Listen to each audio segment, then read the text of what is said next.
Hi, everybody. Welcome to episode 13 of Valiant Effort. I'm Josh. I'm Nick.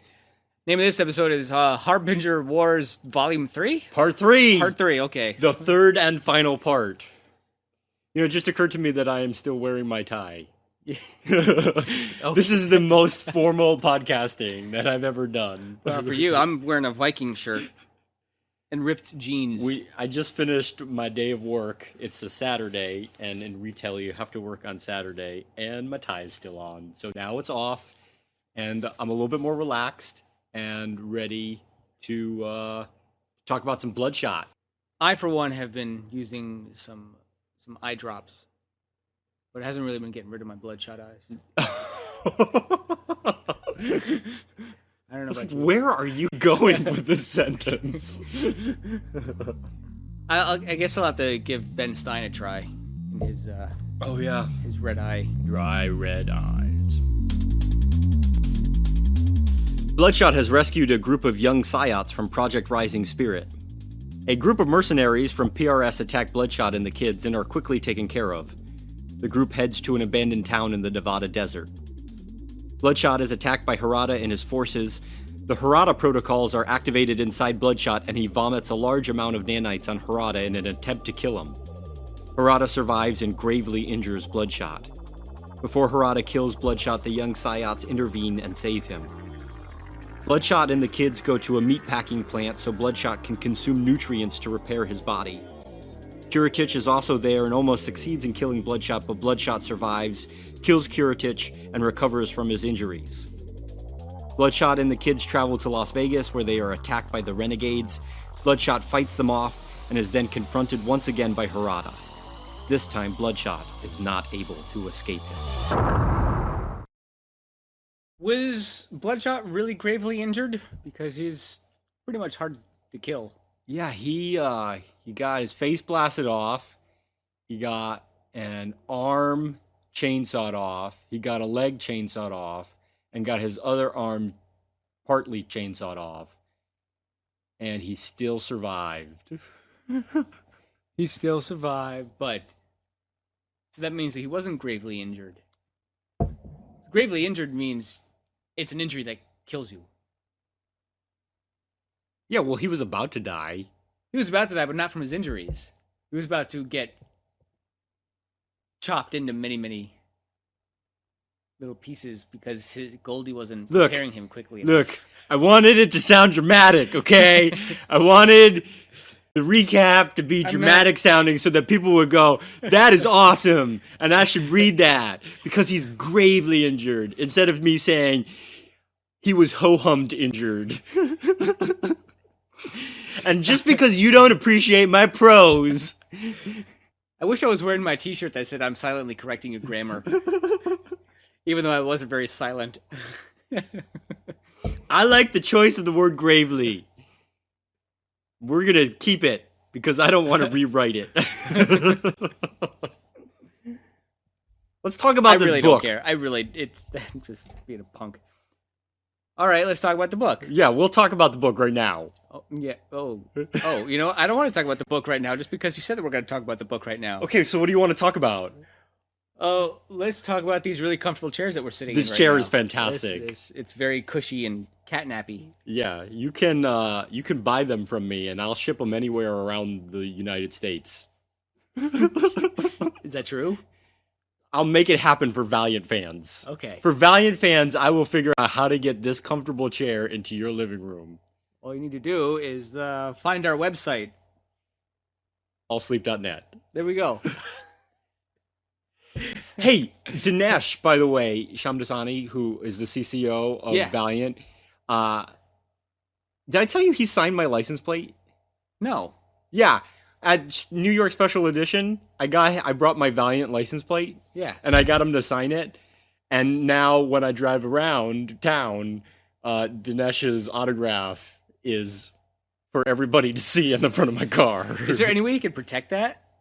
I don't know. I don't care. I just am happy that it's signed. That's pretty cool. Yeah, it is cool. But now that if you move out of state, you can't give that back. Maybe they. I'll just return one plate and say the other one was stolen. Or you lost the other one. I lost it. Yeah, that's better. You Let's lost it. You let's lost it pretend within- that I did not say on something that is going to go on the internet for the that public to listen to. that my plates were stolen.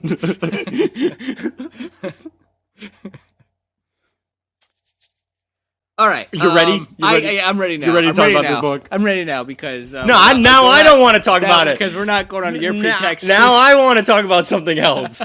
I want to talk about filming the news. Tell me about that. All right, filming the news sucks. Yeah.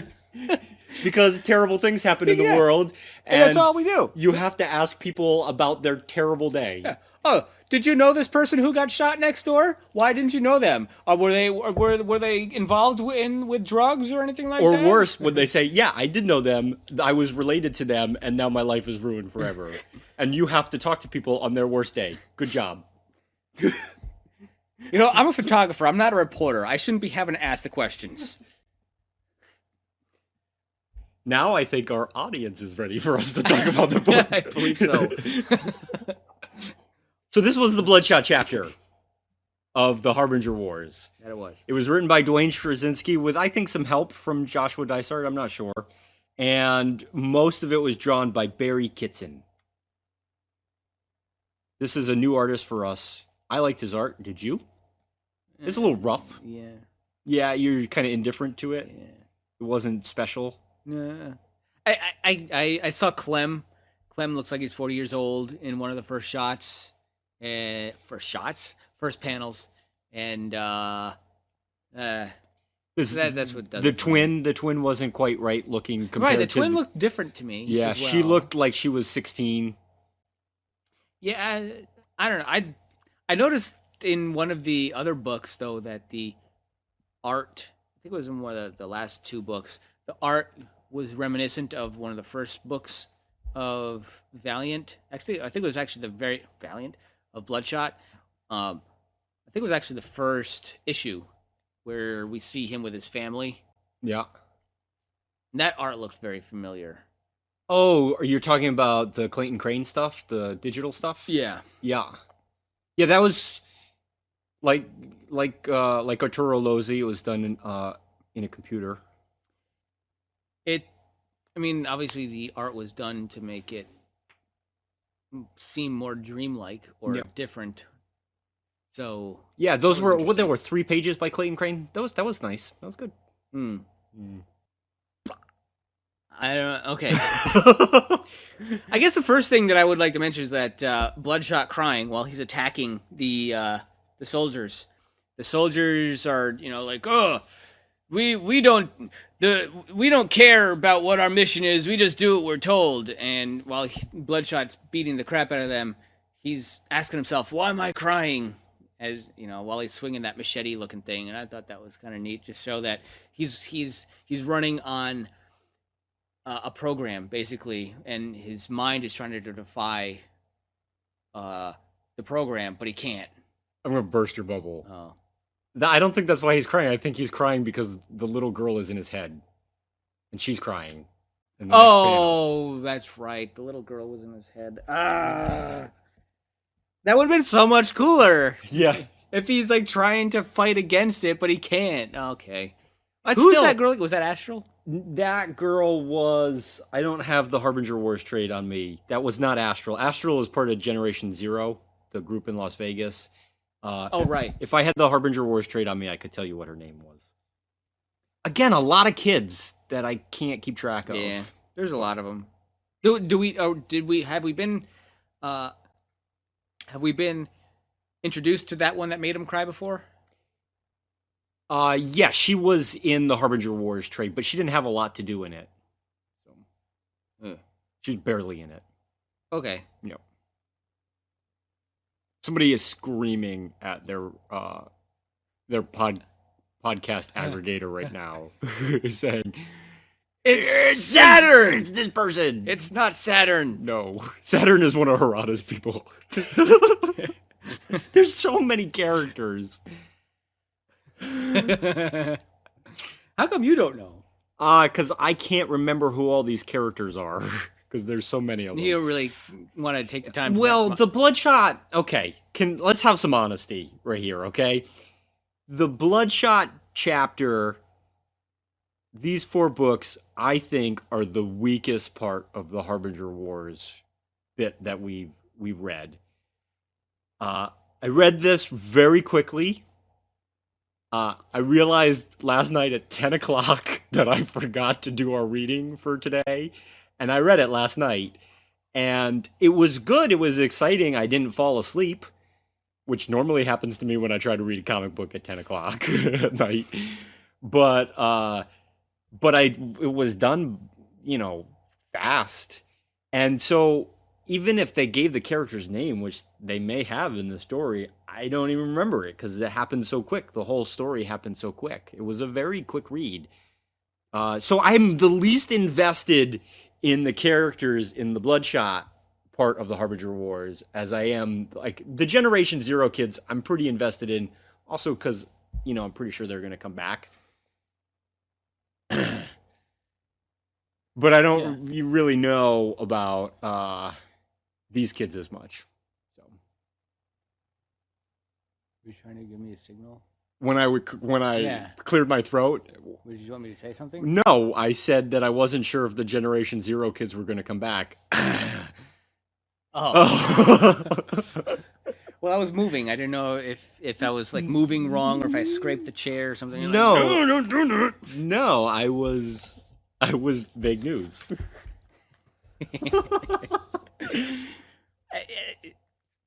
Are you agreeing with anything I've said? Because I just went on a little rant. Well, first of all, I totally expected the kids to come back, so that's not too much vague news. Well, okay. And then you said quick read. Don't know. Quick read. Do you have the impression that it was written quickly? Yes. Just hastily done? Yes. And there's a reason for that. Do you think that they wanted to just kind of wrap up the Harbinger Wars really quickly? No, I think they wanted to wrap up Bloodshot quickly. This is Dwayne Straczynski's last story on this book. A new writer takes over the book after this. His contributions to it feel rushed. They feel like he's wrapping up his story. And I feel like he wrapped it up too quickly.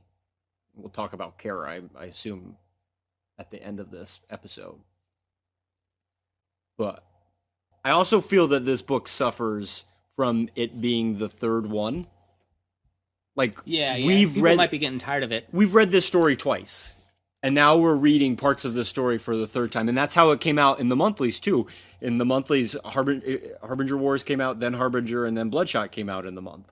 So I think it also suffers from that. Also, I said also twice in the same sentence, which is awful. Also, it's also awful. I'm not saying it's bad. I didn't say that. But I do agree with you that, well, I don't know. You asked me the question. I don't know how you feel. I believe that it was hastily written, yes. I didn't get that impression, but that's because I'm not as invested into Valiant as you are, because you know all the writers and the artists, and you know what their styles are, and you've known all the 90s characters, so you have a better feel for it. So I didn't get that impression that it was rushed. I did recognize the fact that it was a quick read. Yep. But then it was Bloodshot, and I know that a lot of Bloodshot titles are quick reads. Yeah, so far all 3 of the Bloodshot volumes have been quick reads. Yep. So I just thought it was kind of following with an untold tradition that Bloodshot's. So since Bloodshot is your jam, why don't you lead the conversation? You don't like... I'm sorry, since Bloodshot is your jelly... I mean, your jam, like, musically, okay. People have their jams. I did not make that sentence up, okay? That is a real sentence that people say. I'm not on the down low with all these kids' lingo anymore, Yeah, well, we're not in high school anymore. You are older. YOLO! YOLO is totally out. You've never been on the cutting edge because you're older than me. So yeah, by not even a month. You are older than me, okay? I am always more younger than you. That's a terrible sentence, too. And it's because of that other wisdom that I have that I speak sentences a lot more clearly than you do. Yeah. Also. So, book be it, and I think we should go to the next. What? So he's got his face blasted off. That's cool. Kara's, Yeah, he has a face blasted off again. I mean, we've seen that in the last 2 trades. Kara's touching him, though. That's a little weird. There's this one scene where she's like touching his skull. It's like, get your hands out of there. You cannot let dirt get on his brain. What are you doing?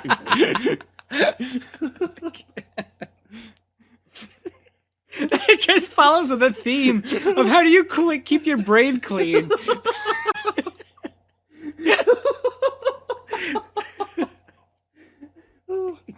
I like seeing the Harada battle fleshed out more. I thought book 2 was the best in the book. Book 1 has the fight with the mercenaries. Yeah. Yeah, there she is. She's touching his head. What is that? That is his bare muscle. Get your hand off of him. It's like she's trying to hold his forehead with feeling for a fever. This is not the first bad decision. Well, this is the first of several bad decisions that Kara makes in the storyline. Anyway, yeah, no, she makes a lot of bad decisions in this one. Yeah. Shooting a gun inside of a Oh my god, what are you doing? Why are you doing that? It's gonna ricochet. And then it doesn't work. So what's her solution? Shoot it 3 more times.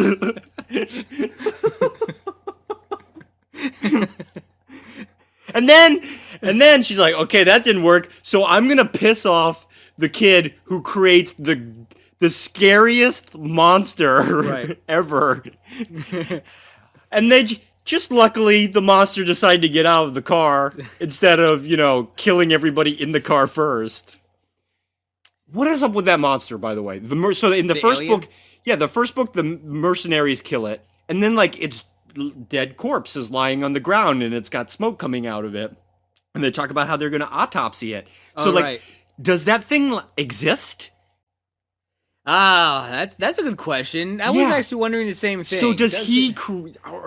I just assumed it was just like a massage. Yeah, some kind of projection or something. Yeah. But and then later on, Kuritich's men are shooting it, and they're also saying things like, "It's bleeding.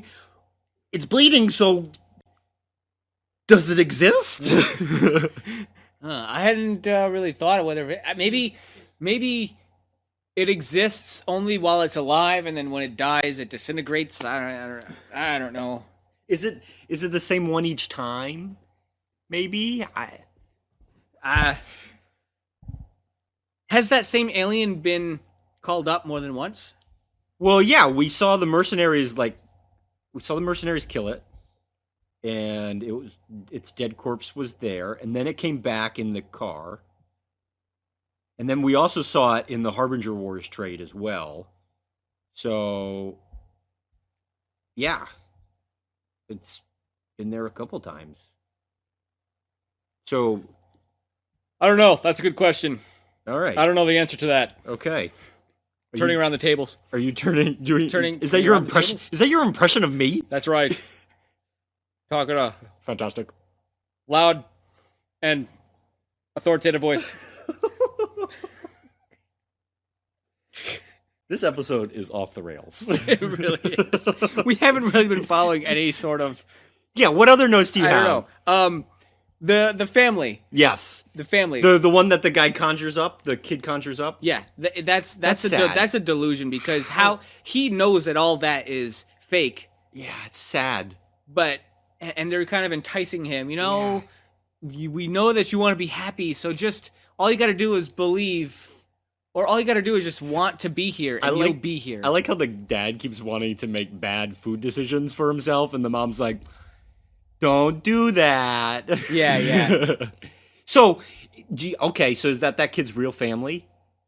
Like Goldie? No. Are we talking about something different? No, I got confused. Oh, okay, yeah. So is that kid's real family, and If so, so he remembers his family because some of the other psiot children don't remember their family. So he remembers his family. That makes it even sadder. That's sad. I think it's sad.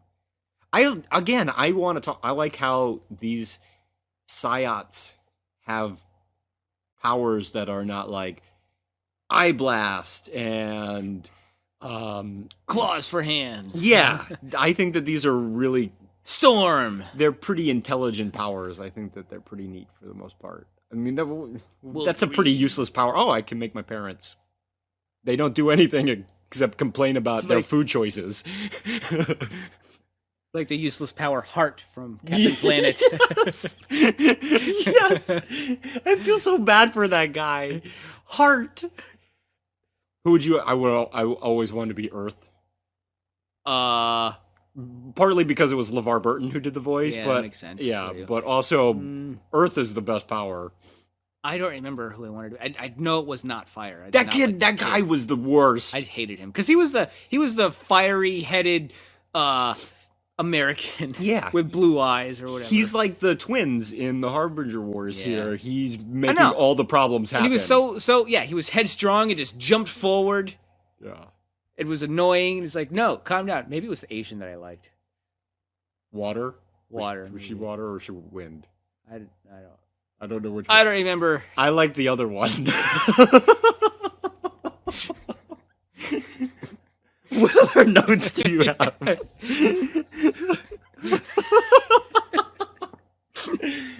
It's because she was Scandinavian, okay? It's because this is episode number 13. And you know how 13 and goes. We've talked about Harbinger Wars for so many episodes. Times. Yeah. The scene, I call it scene, the scene where Bloodshot is taking that giant sledgehammer and breaking the wall. Yeah. It reminded me of a scene from a TV show / anime I watched named Great Teacher Onizuka, where he does the exact same thing. He breaks down like somebody's wall in the same manner, using the same weapon, just kind of walks right in. He's going to get food for the kids and everybody else, whereas in Great Teacher Onizuka, he's, just trying to teach a kid a lesson. But it was just a little reminiscent panel that I saw. So what's the deal with that? Like 2 weeks before, he gets all this food ready. Then he's what? Now Bloodshot is also a master bricklayer.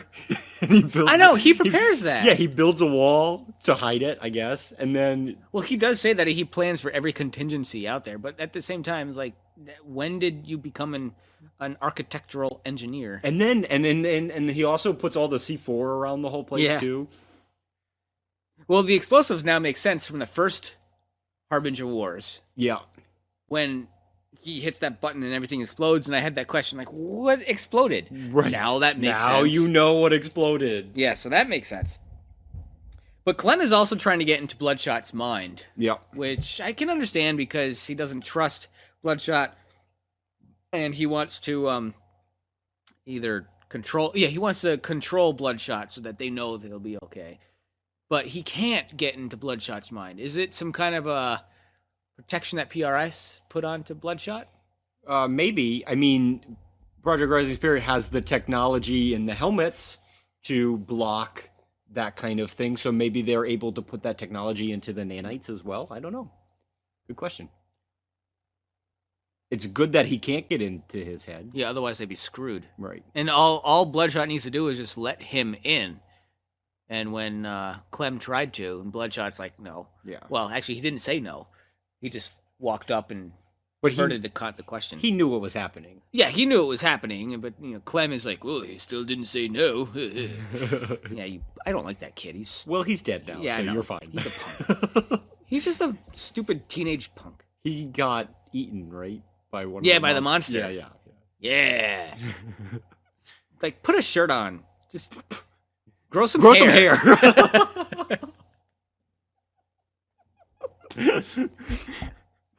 Oh my god. All right. In book 2, after the Harada protocol is over with, Goldie disappears. He does. What happens to Goldie? He's not there. I don't know. Maybe he's Maybe Goldie got tired of saying, "I can't repair your damage anymore." he's just like, I forget this. I'm out of here. We will see Goldie in the next volume. Okay, so he does return. He does, yep. I do like the aspect of where Bloodshot is trying to now take control of the nanites now that in Goldie's absence, and he's saying, "You listen to me. You don't listen to the kid. You are under my control. You do what I say." And he's really trying to will the nanites to work. Yeah. And I thought he was actually kind of in control of the nanites the whole time, not really Goldie. But I thought Goldie was the nanites. Yeah, that's what I thought too. And then all of a sudden, But sometimes Goldie does have like a sense. Maybe the nanites are sentient. Well, maybe. That'd be crazy. See, I thought that Goldie was a physical projection of the nanites' collective self. That's the impression that I have always gotten as well, yes. But then all of a sudden Goldie disappears and the nanites are still there. So maybe he doesn't need the bridge anymore. Maybe he's evolving. Yeah. That'd be neat. Kiritich didn't know about the Harada protocol because it was so deeply ingrained into Bloodshot. And then he says, "Oh, I wonder what other protocols I don't know about." That's really interesting. Why would they bring that up without having any other protocols in foresight? There may be more.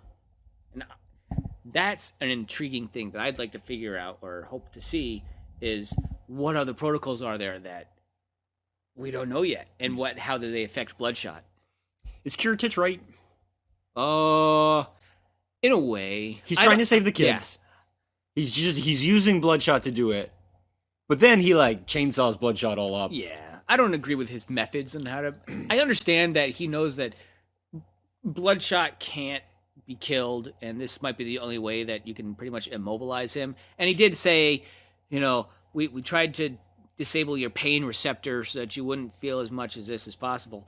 But, Kiritich is right in his own mind, and I can't blame him for that because he's trying to do good for the kids. Yeah. But he doesn't understand that Bloodshot is trying to help the kids. So I was with Kiritich until this moment. I understand that he feels bad about the kids.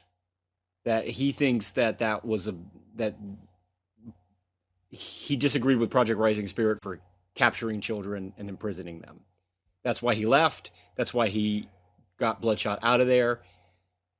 That's why he wants the kids to be rescued. But then it became not about the kids in the meatpacking plant. It became about you have Harada protocols inside you, and I want to protect Harada. And that's where he lost me. Because I thought his motives were sort of just in his desire for the children to be free, but then he's got this Harada thing going on.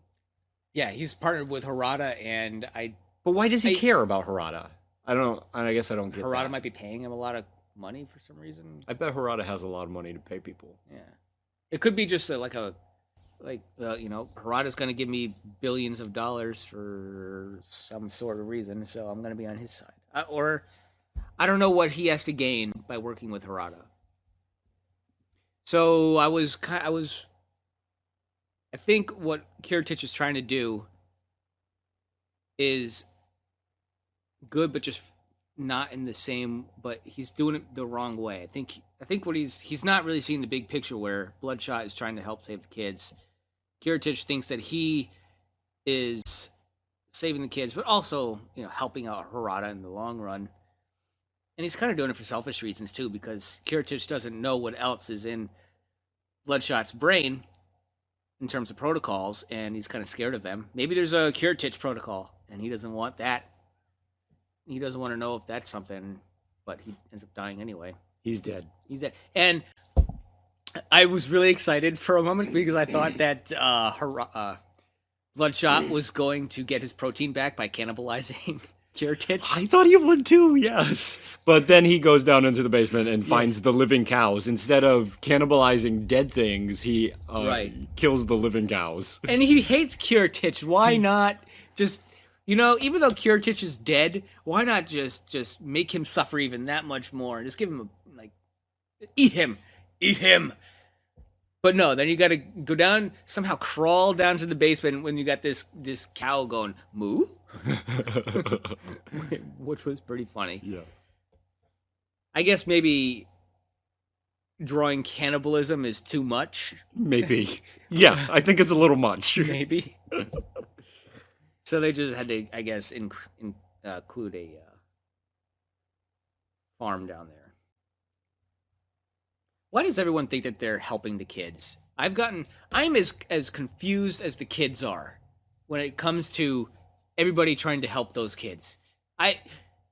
If you and I were some kids and we have 3, 4, 5 different groups saying, oh, we're here to help you, who do we believe? Who do we not believe? Who do we trust? What do we trust anybody? I don't trust any of them.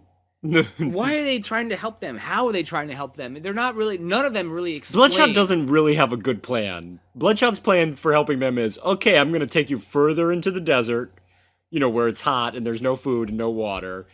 I'm going to make you think about fast food, but when we get to a place, only I'm going to have protein, and then I'm going to bring you a bag of meat, whatever is inside of that. And rations and cans. Yeah, and then we're going to drive into Las Vegas in the middle of a war zone.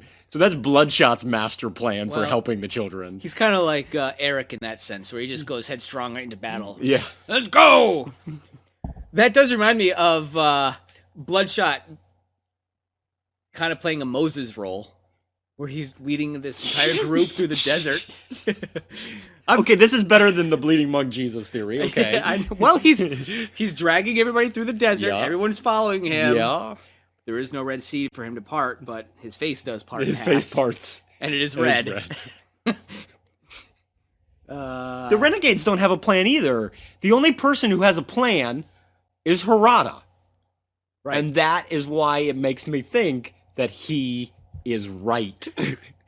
Even though he kills Saturn, even though he rips Bloodshot's face off, even though he seems to be bad at times, he's the only one who has a plan, and his plan is not a bad one. His plan is, I have schools for you. Why don't you come to them? Right, and the schools are to teach the kids to contain their powers and use them for good reasons. So Harada, not the bad guy. Still, so far, I'm agreeing with you that I don't really believe he's a bad guy. It's like they're trying to make him out to be the bad guy, but it's not working. Well, that's good, because people are not all evil and all good. Except me. I am the most noble person who's ever existed. And humble. Very humble. Except when you split my finger in half in the gym locker room and I had to go to the hospital. Yeah, well, that was hilarious because I tripped you. And tripping people is funny. Yeah, except that you bled all over the place. And then I felt bad. And I brought you to the nurse's office. So, my responsibilities are done. No, if you really felt bad, you would have paid for that bill.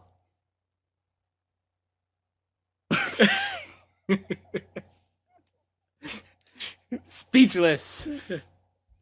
I knew that the nanites inside you would heal you. And they did. Yeah, they did. There's only a little scar now. That's right. Yeah. I wonder who, going back into it. Yeah, go back into it. The bandaged guy sitting in the hospital room. Kara's brother. Yeah. Yeah. I wonder who he is. He's Kara's brother. Yes. Do you assume because he's bandaged and you can't see his face that he must be somebody important? Possibly. Because she's going to him and he sounds like he's got some kind of issue to deal with. So you want to hear my theory on him? Yeah. Yeah. So Hardcore just lost a bunch of members. Yep. The people who are in Hardcore, I don't know if you got this or not, they're typically people who have had some kind of traumatic brain injury. I would not be surprised if at some point in the future we saw him as a member of Hardcore. Okay. I don't think that he's anybody. I don't think that he's anybody that we've seen yet. All right. Yeah. But I feel like we'll see him again. I was just trying to think of, because he had a missing arm. I'm thinking, who do we know that has a missing arm? The only person that came to mind was Eric. Oh. But there's no way there's Eric unless they're like distant relatives. No. There's no way possible for that. Book 4 was like a big repeat of what we've seen. Yeah, just in Bloodshot's perspective. Yeah. There were big panels, not a lot of words on the panels. Pages had like just 4 panels, sometimes 3 panels. It was neat to see, though, the conversations that he was having with himself. Yes, and we also kind of got more of Clem taking over Faith. That made a little bit more sense. But things happened really quick. Like, Renegades attack, and then helicopters falling on top of Bloodshot. And those things were further apart. Yeah, that was a lot quicker in this one. I think it was just kind of like a rapid fire. Yeah. Here's this. The inner demons, though, that Bloodshot was going through was interesting because in the first 2 Harbinger Wars, it just kind of makes him look like he's doing his normal thing. I just like killing people and getting rid of. I gotta save these kids. I got the impression that he didn't really want to be there doing those fights. He just wanted to go. He doesn't want to be doing what he was programmed to be doing. Yeah, I agree with you. So while he's beating the crap out of Peter, he's like, I don't want to do this to you. I mean, right. He didn't really say that, but it's just the feeling I got from the whole thing. And there was even a moment when he was flying up in the air, I think in the first fight with Harada, and he's like, oh my, this is what it feels like to be free. Yeah. Like, I don't have, Goldie's not here to control me. Harada's throwing me around like a rag doll, but I feel free. For the first few moments, I am actually free. So after that moment of when he became free, he's been kind of just wanting to get that feeling again. That whole inner dialogue within himself really humanized him, rather than just to be more like a machine. Yep.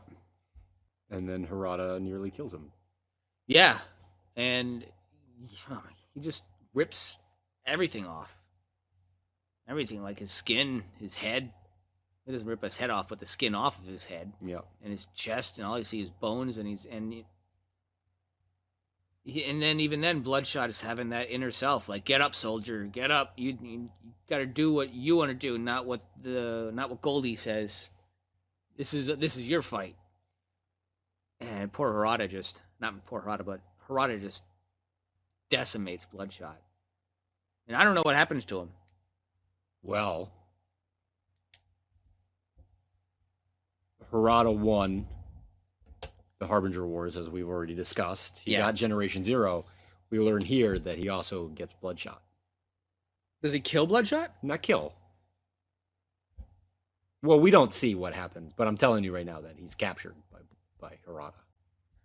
That makes sense. Yeah. I mean, because Bloodshot can't go anywhere. Yeah, he can't move. So he's another player on the board that Harada takes at the end of Harbinger Wars.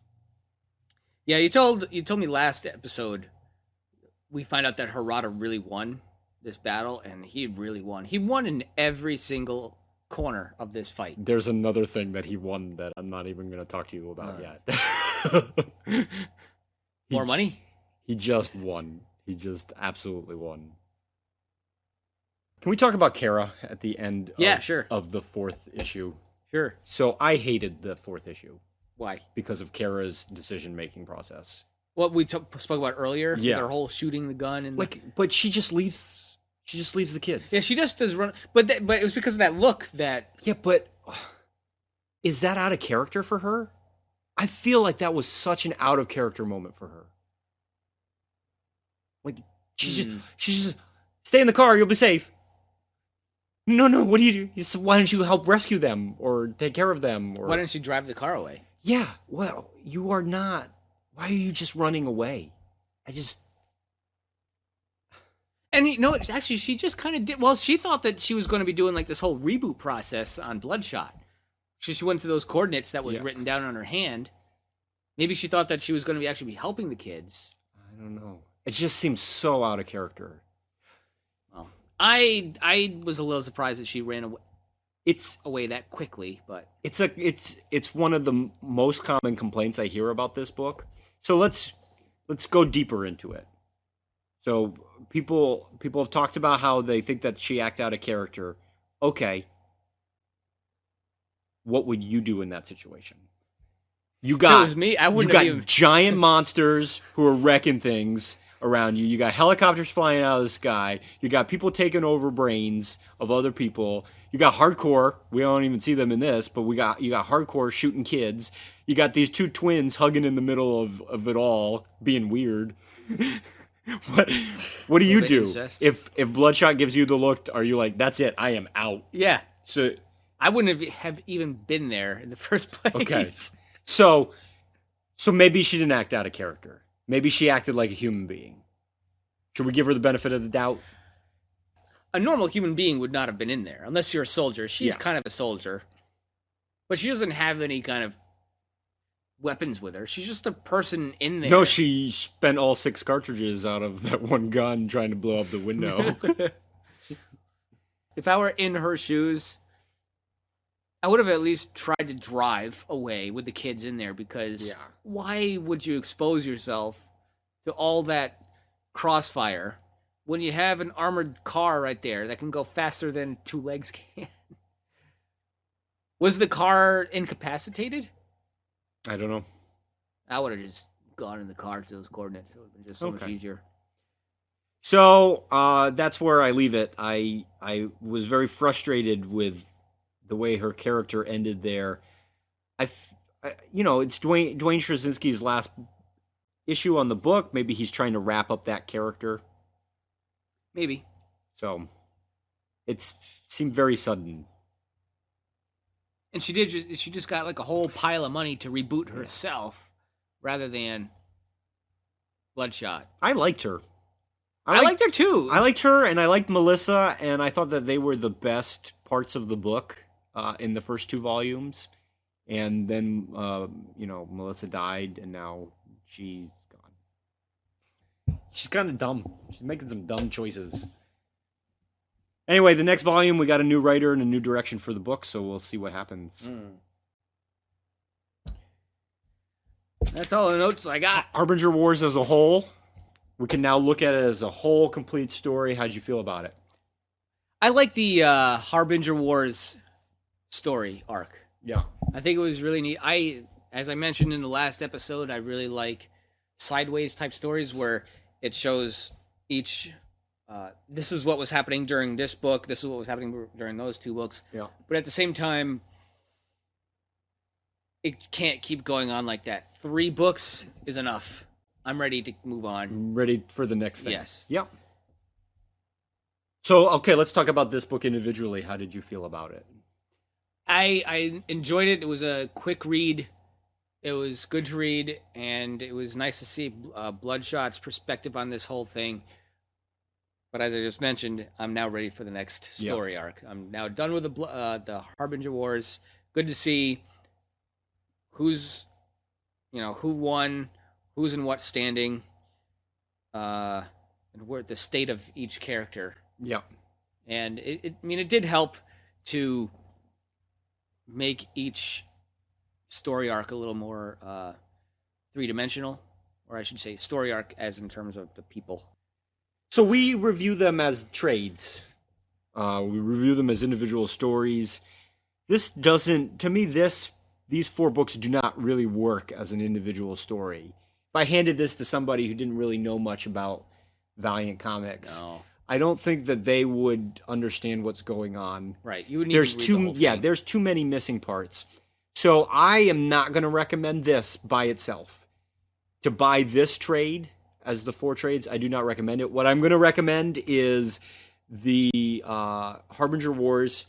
All 12 issues have been collected in a deluxe edition, a hardcover. It has all 12 parts right there. And perhaps it would read better if you read it in conjunction with the rest of the story. But on its own, I think this was the weakest part. I feel like the Harbinger story, could be read on its own. And the Harbinger War story could be read on its own. But it just doesn't work. Yeah, there's a lot of missing pieces in this one. Yeah. This one only had 4 books, so the other ones had 5. So there was that as well. And even though the trade had that 0 issue. Yeah. The second part, but there was a lot more just pictures in this one rather than talk, which is why it was partly a fast read. But as we mentioned in book 3 or 4, where the action was started to take place, it was shotgunned out, just boom, boom, boom, boom, boom. You know, because we already read all that stuff, so it's kind of, as you said, it's like a little maybe rushed. You know what this book did have, though? One of the coolest Easter eggs so far. The coordinates. The coordinates. So you also found this as an Easter egg. So why don't you tell us it, since you found the Easter egg? Well, you found it too. I did, but I tell the Easter eggs all the time. Okay. And why don't you have a moment of glory? Because you're a coordinates guy anyway. I am a coordinates guy because I play a outdoor game, so to speak, called geocaching, which you also play along. I sometimes participate, mostly to tease you. Well, you and I both like the outdoors. You're a hiker, so Very much so. coordinates are this integral part of geocaching. And whenever I see coordinates now, I have the urge to look them up. So the coordinates that Bloodshot put onto Kara's hand, I don't remember what they were, but they bring you to the intersection of 380 and Route 70 in Roswell, New Mexico, which, upon further inspection, turns out to be a UFO museum. That's fantastic. It's totally fitting. Yeah. It is the most amazing thing.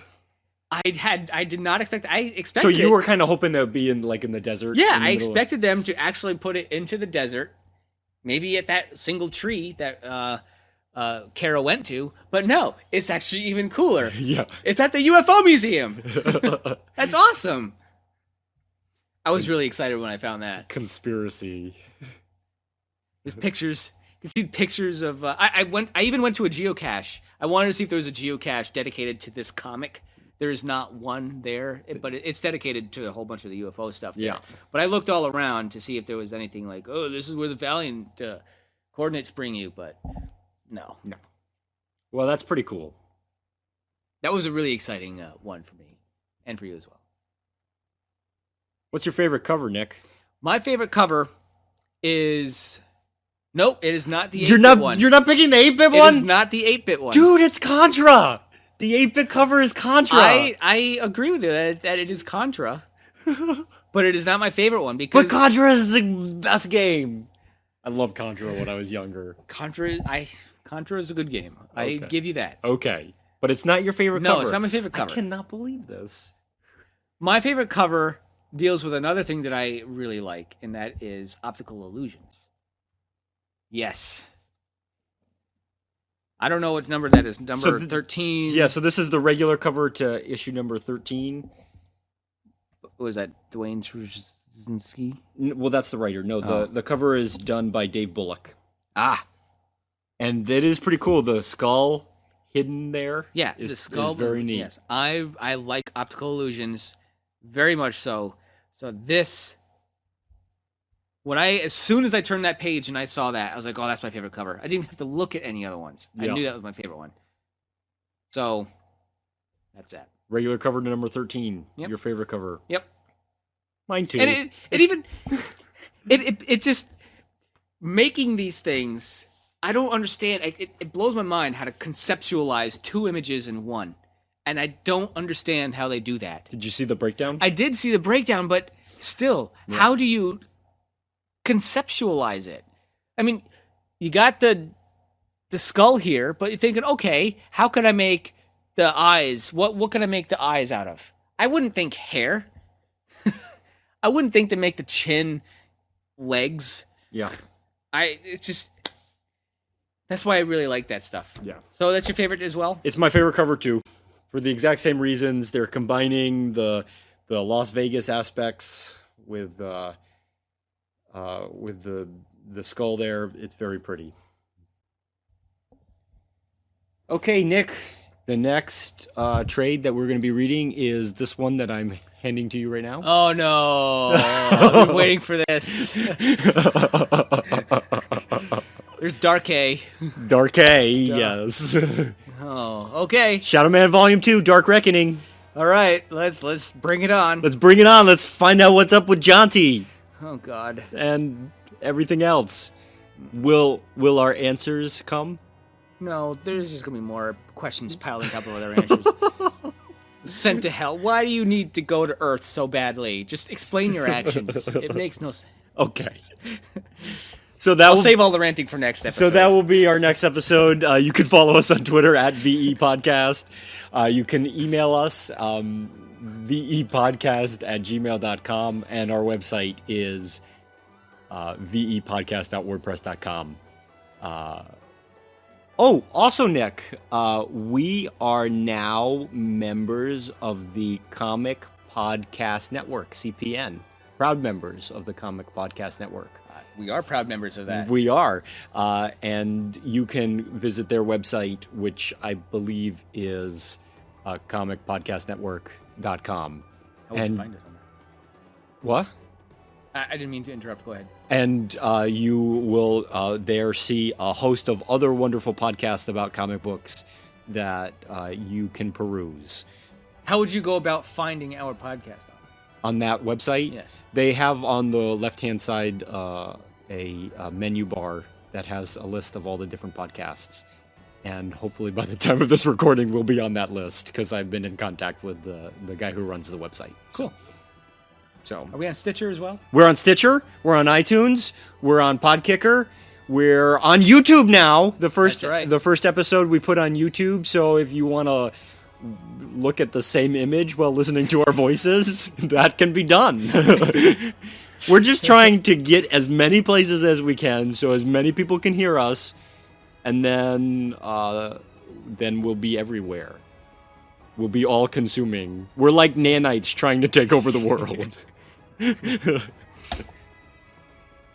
Well, so thank you for listening. Yes. We appreciate it. We do. Shadow Man is next. And right now we're going to go shoot each other in Halo because that's what we really want to be doing right now. Halo!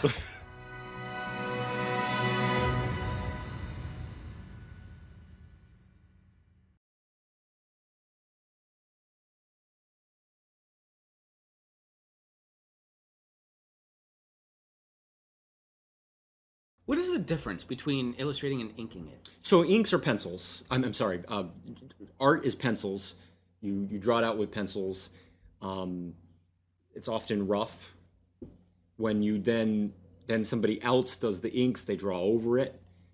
They keep the artist style as best as they can. But you really, for the most part, you do need inks so that the colors have a place to stand out. So the ink is when you add the color? No, the ink is the bold black lines. Oh, I see. So it's still black and white at that point. You're right. That's right. So much just goes into one panel. Yeah, so I'm glad that you brought this up. So you start with the script. That's the writer. Then you have the penciler who does the pencils. Then you have somebody else who comes in and does the inking. The inking is sometimes done by the penciler themselves. Then you have a colorist come in and work on the page, and that person is an artist. They're all specific skill sets, and they're all artists. If you have a badly colored page, it's going to make the art look bad. So then you have the editorial process where they approve the page, fix things. And the letterer as well. The letterer is their own person as well. Is the letterer the person that writes in the word bubbles? That and also the sound effects. Sound effects. Yeah. Interesting. I didn't know that so much work went into... It's quite the staff. Yeah. Some comics that we'll read, and I'll make a point of it. We haven't really had any of those yet. I'll make a point of when somebody does their own inks, or in some cases, somebody does their own colors. Were the old comics from the 30s, 40s, 50s, that whole era, was it done the same way, or was it just one person? It was done the same way. Sometimes the inker was the better artist in the past. The artist would do basic outlines, and then the inker would come in. In the original Valiant universe, issue number 5 of Magnus Robot Fighter was drawn by the writer, Jim Shooter. And then heavily inked and made much better by the inker, Bob Layton. So that sometimes happens. Sometimes the inker will fix faces. Jack Kirby, who's one of the most famous artists ever, they would replace his faces for whatever reason. So the inker would make the eyes and nose and mouth. Huh. Jack Kirby would do the rest. So. Interesting. I had no idea that just so much work went into just making one panel. It makes you wonder how this thing that is in your hand that's $3.99 that you buy from a store, so they must have paid, half of that. How do all the people who work on that book make enough money? Yeah. I often wonder how that works out because, the staff is huge. Right. Each book requires 6 or 7 people to make it. So and that's why it takes so long to come out too. Yes, you have your different stages. If somebody gets behind in their work, then you got to figure it out. That sucks. Hey, I went to the comic book store this last week, and you know what I bought? Comics. Besides comics, I also bought a package of dice. Oh. So what for the game, right? For the RPG. How many sided dice did you get, or die did you get? I got. It was a whole package, so you get I don't know. I'm totally a novice to this. I think you get I got 8 dice, and it has a 4-sided dice, 6-sided, up to 20-sided dice. Wow. So we'll be ready. I have not played an RPG with dice since I was 12. Well, we're going to be doing it pretty soon.